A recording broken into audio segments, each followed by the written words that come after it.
राजा विक्रम सुनो, वह सराय जो रेगिस्तान में केवल प्यासे और भूखे को दिखती है, उसका खाना खाकर युवक के पैरों तले से जमीन क्यों खिसक गई और वह राक्षस कौन था? विक्रम, रास्ता काटना है तो कहानी सुननी ही पड़ेगी और तू सुनेगा भी। पर एक बात याद रखना विक्रम, तू एक शब्द भी नहीं बोलेगा, ये मेरी शर्त है। तू एक शब्द भी बोला और मैं छू मंतर। एक युवक राजस्थान के रेगिस्तान से गुजर रहा था। तेज धूप में उसे एक सराय दिखी, मिट्टी की दीवारों वाली, छप्पर से ढकी हुई, सुनसान रेगिस्तान में जहां दूर दूर तक रेत के सिवा कुछ दिखाई ना देता था। ऐसी स्थिति में सराय को देखकर युवक को थोड़ी राहत तो मिली, पर उसे आश्चर्य भी हो रहा था। सराय के अंदर जाने पर उसे मालूम हुआ कि सराय की मालकिन एक खूबसूरत युवती है। उसने युवक से कहा कि आज रात यहीं रुककर सुबह जल्दी अपने सफर पर निकल जाना।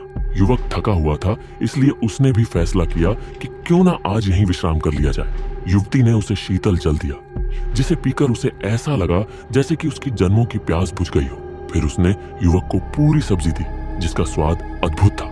युवक थका हुआ तो था ही, और भरपेट भोजन करने के बाद कब उसे नींद आ गई पता ही ना चला। सुबह हुई तो उसके पैरों तले जमीन खिसक गई। ना वहां सराय थी और ना उसकी मालकिन। रात की घटना का कहीं कोई नामो निशान तक नहीं था। वो कुछ समझ पाता उससे पहले ही उसके पेट में बहुत तेज दर्द होने लगा।